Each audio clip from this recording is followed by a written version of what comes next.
Bonjour à tous. Je voulais aborder aujourd'hui un sujet complexe que beaucoup de personnes abordent sur le net, qui va être le manipulateur pervers. Alors c'est un sujet délicat qui fait couler beaucoup d'encre. C'est un sujet complexe aussi. Car quand le manipulateur se trouve au niveau du cercle familial, eh bien, c'est assez difficile de le détecter. Alors, je vais parler encore une fois de mon expérience, parce que j'aime bien les témoignages vivants. Pour ma part, j'ai eu une mère manipulatrice. Ce que je voudrais témoigner, c'est que cette interaction relationnelle, en fait, apporte un décentrage de soi, une perte de soi, une perte de son être essentiel. Le manipulateur ne tient en aucun compte et d'aucune façon ne tient pas compte absolument des besoins de la personne. Car pour lui ou elle, tu es une chose, tu es un instrument, tu es une poupée, tu es qui n'a pas d'existence intrinsèque, si ce n'est pour le compte du manipulateur. Par exemple, comment est-ce que ça se traduit ? Ça se traduit par lorsque la personne veut t'offrir quelque chose, eh bien, tu auras beau lui demander ce dont toi tu as besoin ou ce dont tu as envie, et chaque fois, la personne t'achètera quelque chose que elle ou il aura choisi. Donc toi, tu seras en face d'un questionnement. À savoir, tu diras, mais moi j'ai pas choisi ça, c'est pas ce que je voulais. Donc tu auras tendance à la rébellion par rapport à ce qui arrive. Et puis le manipulateur va reprendre ça pour lui, donc en disant que tu n'es pas gentil, ou que après tous les efforts que j'ai fait pour toi, ça a coûté cher, je me suis décarcassée. Donc pour le concerner, pour le manipuler, arrive très très vite, et ça dès le plus jeune âge, un immense sentiment de culpabilité. Voilà. Donc dans la culpabilité, évidemment, on ne peut pas exister, car ça prend énergétiquement une grande place, et on est tout le temps en train de se reprocher quelque chose.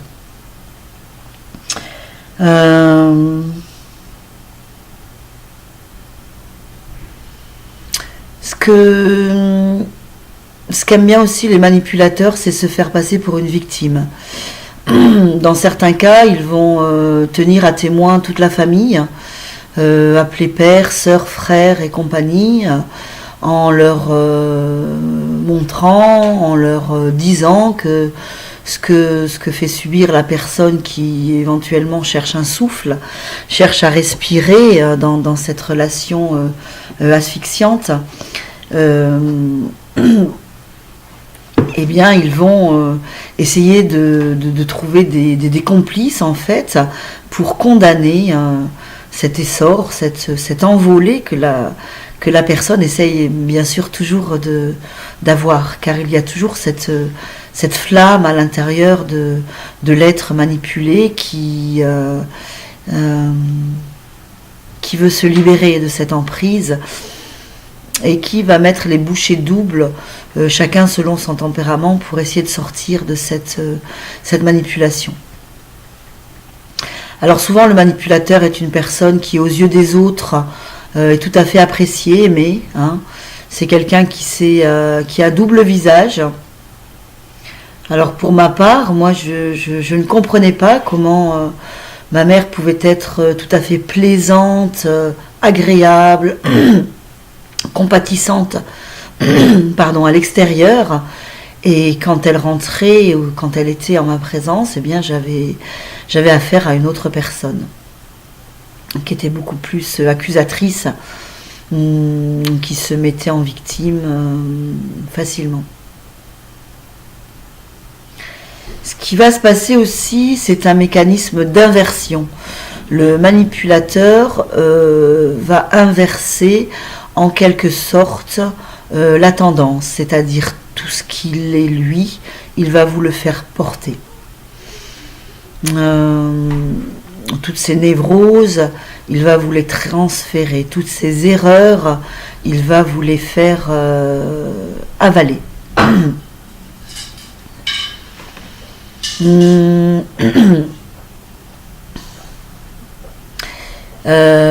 manipulateur va aussi beaucoup se mettre en avant en n'oubliant pas de relater, de dire tout ce qu'il a fait pour vous et combien il s'est décarcassé. Par exemple, il va vous remémorer souvent combien il a été là dans tel moment où vous étiez en détresse, combien il a été présent, combien il a donné, et combien est-ce que vous ne le reconnaissez pas dans cet aspect-là et que ça le rend triste, etc. Il va beaucoup jouer de la corde sensible affective. Souvent, les personnes manipulées sont des empathes, des hypersensibles, voire des personnes surdouées qui ont une grande capacité d'amour. Et surtout, le piège dans lequel va tomber le manipulé, c'est qu'il, par amour pour son parent, pour son autre, il va toujours penser qu'il va pouvoir le sauver, qu'il va pouvoir faire quelque chose pour lui. Donc, il ne va pas prendre la fuite tout de suite. D'ailleurs, quand il est petit, il ne peut pas le faire. En tout cas, ce qui est recommandé, c'est la fuite physique dans un premier temps, et après la fuite émotionnelle et mentale, c'est-à-dire sortir mentalement de cette relation de codépendance, en fait, car le manipulateur a réussi à se rendre essentiel aux yeux du manipulé, ce qui fait qu'il y a une dépendance affective de la part du manipulé, qu'il croit qu'il ne peut exister qu'au travers de ce personnage qui le manipule et qui s'est rendu indispensable au travers maintes et maintes services ou au travers une victimisation de celui-ci. Alors bien sûr, ce sont des relations très déstabilisantes où la personne manipulée peut perdre son ancrage. Pour mon témoignage personnel, il y a eu perte d'ancrage, donc perte de repères. Il y a eu refuge dans des idéaux, c'est-à-dire planer longtemps et ne pas pouvoir donc réaliser ces planages, ces rêves sur cette planète, car un manque d'ancrage, un refus de l'incarnation. Et puis, ça peut y aller jusqu'à se donner la mort, tant la dépersonnalisation est importante et que l'on ne sait plus qui l'on est, car on est devenu ce que l'autre a voulu de nous. Effectivement, le manipulateur va te dire « mais moi j'aime pas quand tu es comme ça, je veux que tu sois comme ça ». En fait, il te façonne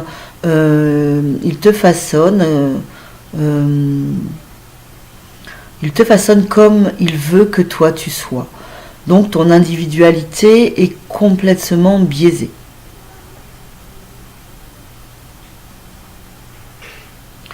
Ton jeu n'existe pas.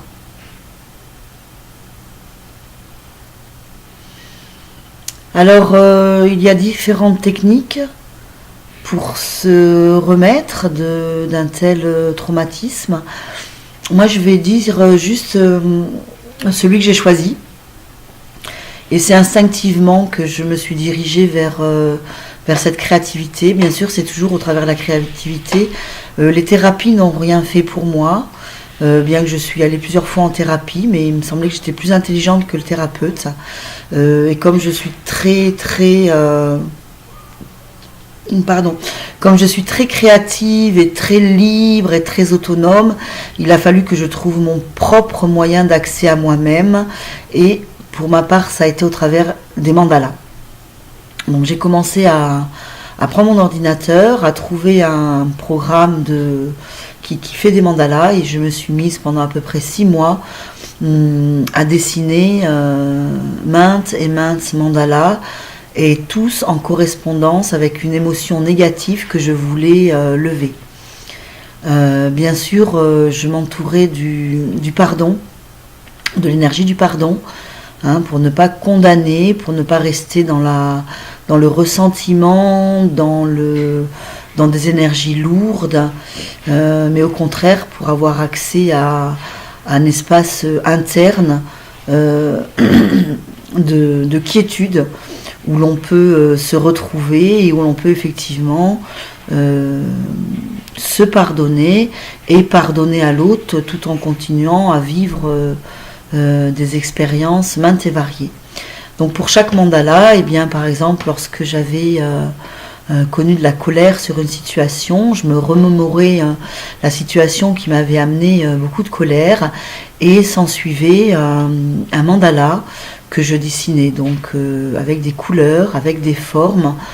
J'ai réussi à lever certaines émotions lourdes qui étaient bloquées soit dans mon plexus, soit dans mon cœur, soit au niveau de mon ventre, soit dans mes reins, parce que l'énergie absorbante que va employer le manipulateur à ton encontre va beaucoup affecter l'énergie rein, l'énergie vie, l'énergie des ancêtres dans ton être. Voilà, donc au travers des mandalas, j'ai réussi déjà à prendre conscience, à sortir du déni, à prendre conscience de beaucoup d'énergie lourde qui était dans mon corps et qui m'empêchait d'aller vers le centre de moi. Donc évidemment, le mandala nous recentre et nous redonne accès à notre je suis. Alors, qu'est-ce que j'avais noté ? Qu'est-ce que je pourrais dire d'autre ? Ah oui, quelque chose d'important à repérer, c'est que le manipulateur est quelqu'un qui ne tient pas ses engagements. Donc évidemment, le manipulé va toujours avoir espoir que la personne va répondre à ses attentes. Celui qui manipule va s'engager en permanence, va toujours montrer et dire le meilleur de lui-même. Par contre, vous pourrez le repérer lorsque les engagements ne seront pas tenus.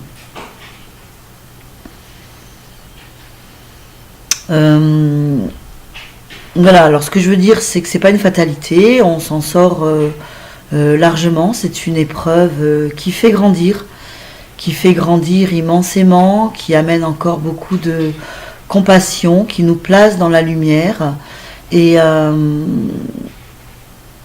qui nous ouvre les yeux, la vision sur aussi ce qu'est la planète, car il n'existe pas que dans les foyers, dans notre foyer que nous allons rencontrer un manipulateur, mais bien souvent on se rend compte que le système entier est souvent dans une grande perversion et que nous avons à retrouver notre je suis,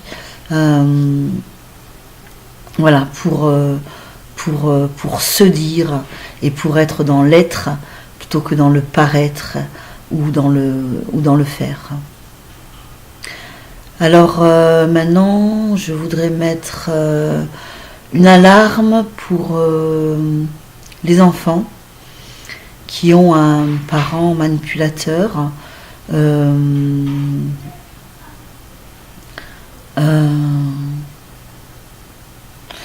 voudrais que chaque parent puisse se renseigner sur ce que sont vraiment les manipulateurs, comment les repérer, car il est important de protéger l'enfant, voire même de faire une séparation avec la personne toxique, car voilà, c'est toute une vie qui est en jeu, et pour ceux qui sont déjà passés par là, eh bien ils sont probablement à des endroits stratégiques à revivre avec des manipulateurs en présence d'enfants, justement pour protéger, les éveiller, ces enfants-là, à avoir le discernement et à ne pas s'attacher juste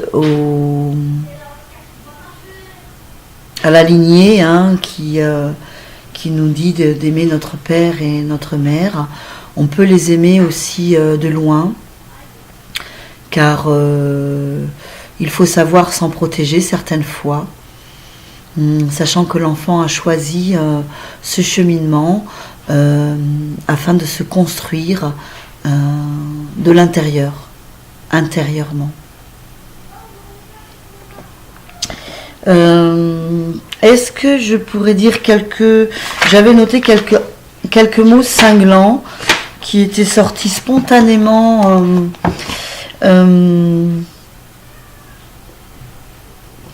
donc projeter sur l'autre, le contrôler, le façonner, le transformer, le dresser, le mater, l'annihiler, lui enlever son potentiel de vie.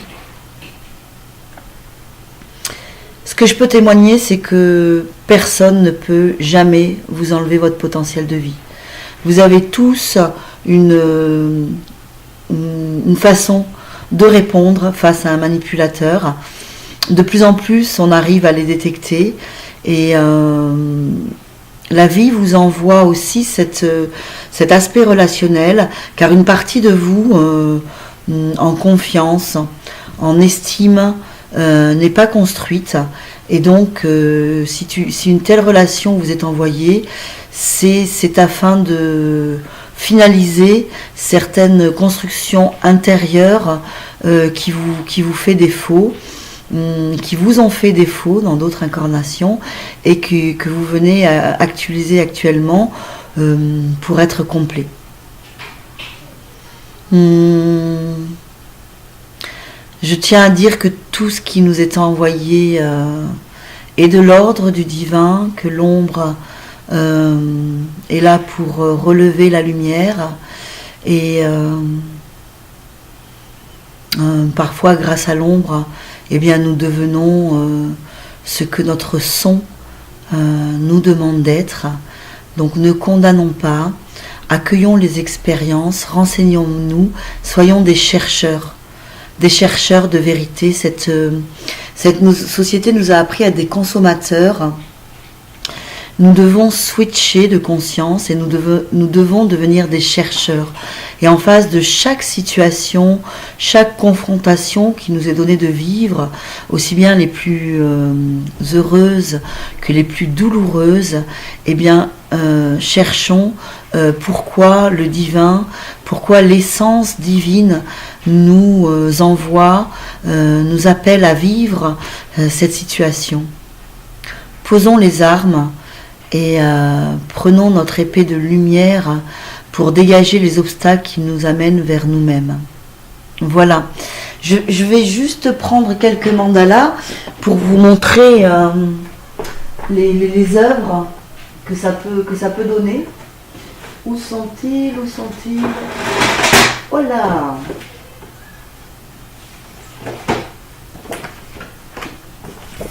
Où sont-ils? Ils sont là.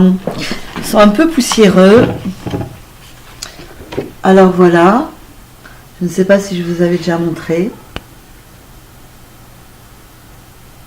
C'est un travail à peu près de 2 heures. Ça, c'était l'énergie. J'ai beaucoup travaillé là sur la couleur. Donc le jaune, le plexus solaire, pour retrouver mon soleil intérieur. Là, c'était pour expulser la colère. Donc vous voyez du rouge encore ici. Ici, pour moi, il représentait le divin. Donc j'envoyais tout ça au divin. Là, c'était pour m'ancrer.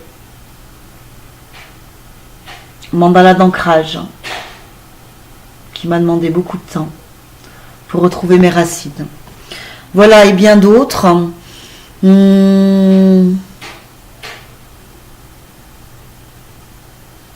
Vous avez aussi les huiles essentielles qui peuvent aider. beaucoup à se retrouver de l'intérieur, parce que quand vous sentez des odeurs révélatrices qui portent l'essence de la plante, ça vous remet en contact avec votre essence de cœur intérieur, avec votre âme. Donc je vous invite à, pour moi c'était tout ce qui est eucalyptus, niaouli, voilà, ce sont des essences qui se sont reconnectées à ma puissance intérieure, mes alliés, car j'ai un lien d'âme avec tout ce qui est eucalyptus, le pin, ces arbres-là qui me parlent beaucoup. Donc dans le chamanisme on appelle ça des alliés. Moi je vous invite à trouver l'essence qui vous convient. Vous pouvez vous aider aussi des fleurs de Bach. Pour chaque trauma existe une fleur de Bach. Ça peut beaucoup aider. Et puis bien sûr, aller voir un thérapeute, sachant que le son du thérapeute reste toujours, son son à lui. Moi je vous invite à, au travers de cette expérience, trouver qui vous êtes. Donc cherchez les sons qui vous conviennent et qui vous révèlent à vous-même, cherchez les odeurs, cherchez la nourriture qui va vous révéler à vous-même et qui va vous faire sortir de cette expérience traumatisante. Voilà, je vous embrasse, prenez soin de vous, l'eau bien sûr tout le temps, buvez beaucoup d'eau, ça permet de transiter, ça allège beaucoup. Et je vous dis à une prochaine vidéo lorsque je serai inspirée pour vous témoigner quelque chose. Au revoir.